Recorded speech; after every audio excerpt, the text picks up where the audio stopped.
Salve Deus, meus irmãos e meus mestres, dando aí continuação sobre o trabalho de mesa evangélica. A mesa evangélica também, meus irmãos, sobre a doutrina do doutrinador. Quando está fazendo a limpeza, a doutrina é descarregada, essas energias ali atrás, no chão. A tia Neiva disse que ia juntando montinhos, os montinhos assim, parecido com lodo, escama de peixe. Já viram lodo quando fica na água? A escama do peixe, ela dizia que era mais ou menos dessa forma. E ela dizia que existiam os varredores espirituais, né? São entidades responsáveis pela limpeza do templo, né?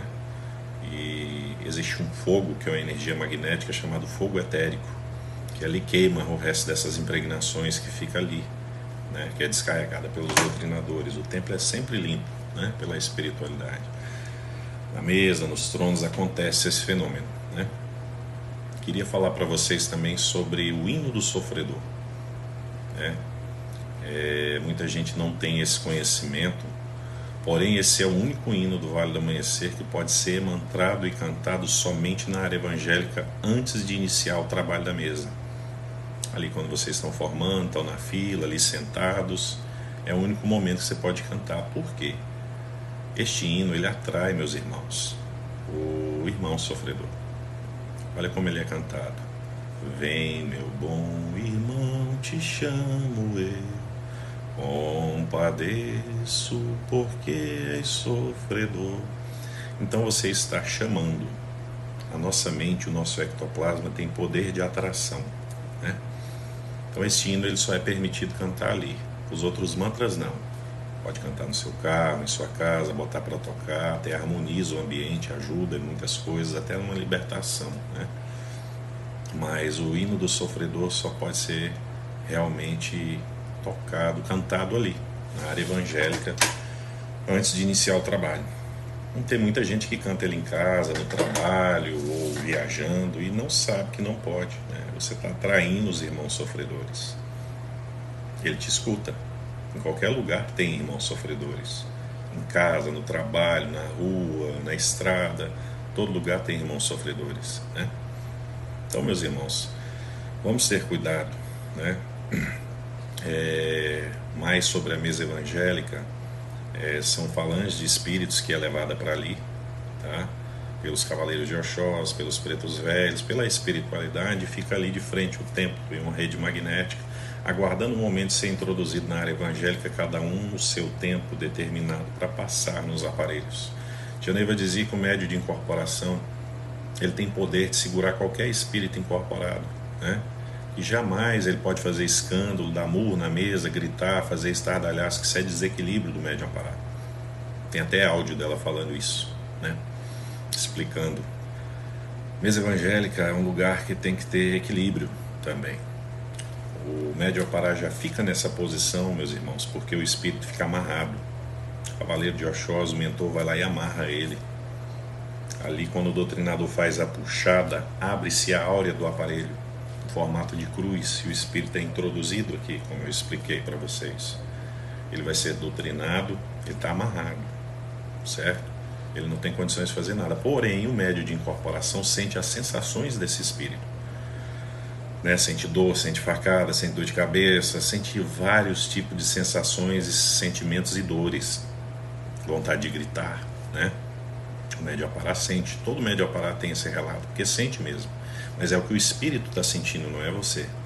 Você tem condições de segurar ele sim, sem gritar. Às vezes você vai remexer um pouco, mexer porque é difícil, né? Só sabe quem é amparado, quem é um médium amparado, eu nunca fui, mas só para saber o que é uma incorporação, só mesmo quem incorpora, eu falo isso mesmo. Porém, os conhecimentos nos transmitem isso, né? Tem passagem de tia Neiva, até um médium que fingia incorporar na mesa, que ela realmente fez uma puxada de um Exu nele, incorporado. Uma hora eu vou contar isso detalhado para vocês, né? Que ele não estava incorporado, estava fingindo, gritando na mesa, fazendo coisa feia, estardalhaço, né? Até fica feio, porque o paciente chega e vê esse tipo de incorporação. A maioria dos casos o paciente chega ali com medo, não volta ali mais nunca no templo, pode ter certeza, não volta mais, horrorizado com esse tipo de incorporação.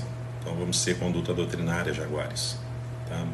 Porque não é só para o paciente, é para você.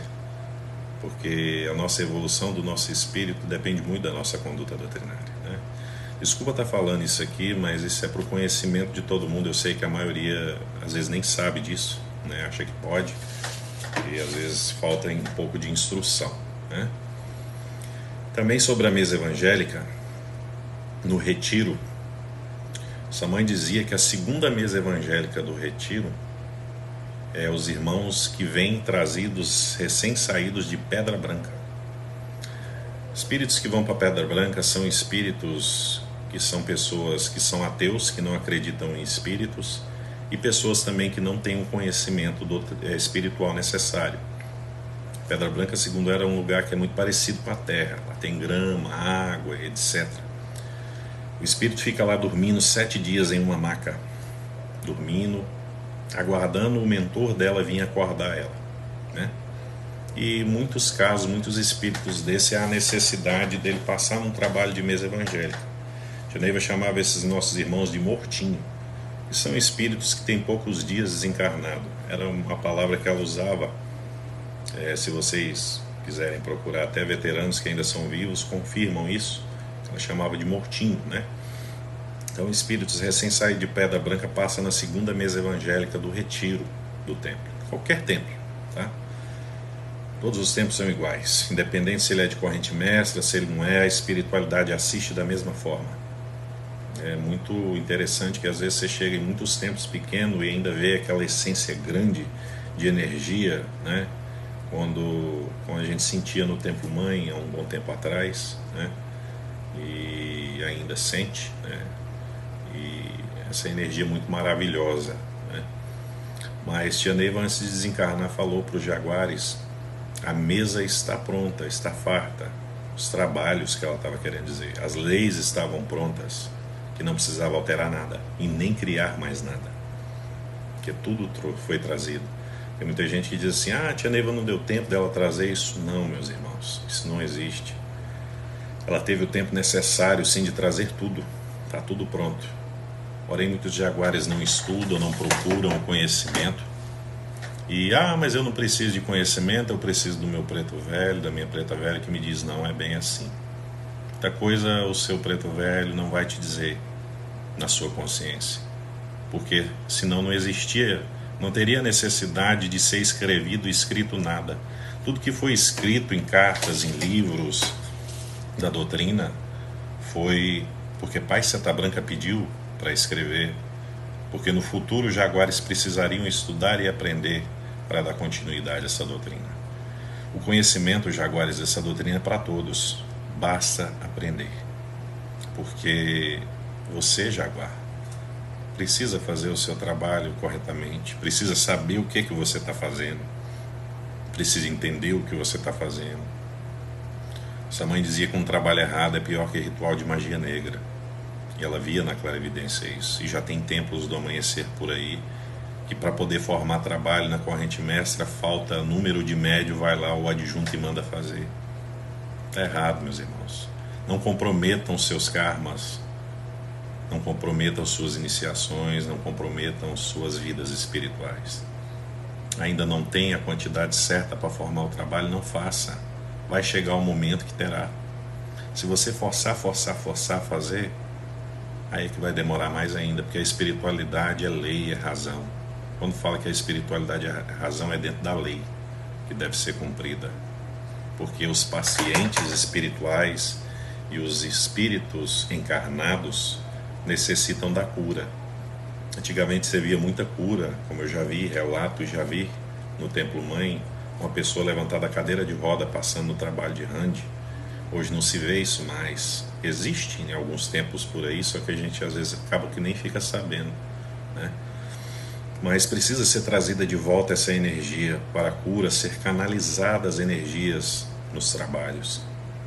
Só depende de nós cumprirmos as leis da doutrina. Tá bom, meus irmãos? Salve Deus. Eu vou só dar mais uma conclusão rápida sobre a mesa evangélica num outro vídeo, num próximo vídeo, numa próxima gravação. Tá bom, meus irmãos? Tenham uma boa noite. Salve Deus. Obrigado a todos.